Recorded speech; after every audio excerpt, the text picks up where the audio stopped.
Welcome to this algebra lesson on graphing linear inequalities. Today, I am going to show you exactly how to graph these by shading the correct region using the test point method. It is a simple, step-by-step process that works every time.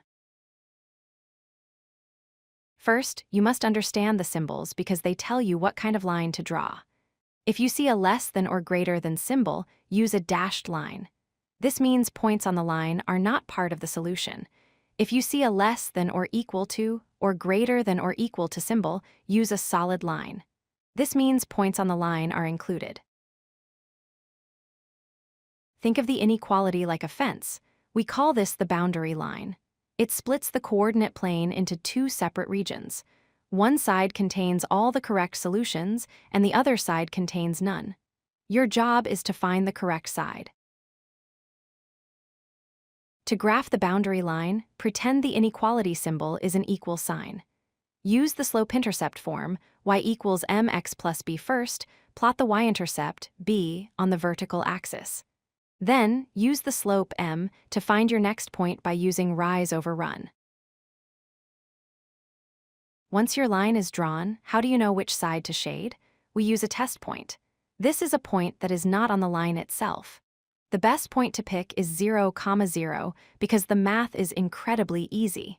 If your line goes through the origin, just pick another simple point like 1, 1. Let's try an example. Y is greater than 2x minus 1. Step 1 is to graph the line y equals 2x minus 1. Since the symbol is strictly greater than, I will draw a dashed line connecting the y-intercept at -1 and the next point. Step 2 is testing our point, 0, 0. I plug 0 in for x and 0 in for y. This gives me the inequality. 0 is greater than 2 times 0 minus 1. Simplifying this, we get 0 is greater than -1. Is this true? Yes, 0 is indeed greater than -1.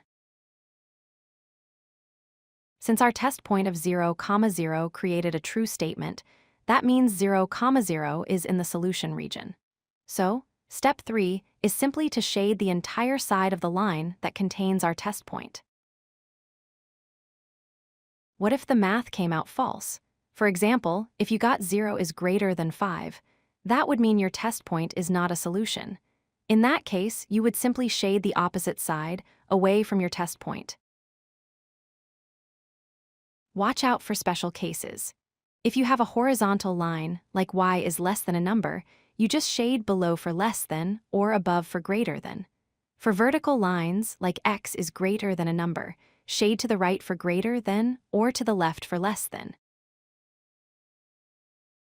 To summarize, just follow these 3 steps. 1. Graph the boundary line, remembering to check if it should be solid or dashed. 2. Pick a test point like 0, 0 and check if it makes the inequality true. And 3. Shade the side that is true. Now it is your turn. Which of these graphs correctly represents y is less than or equal to x? Pause the video here and see if you can figure it out before the lesson ends. Remember to check the line type and the shading direction. If you like this video, hit that like button and don't forget to subscribe. Visit codelucky.com for more such useful content.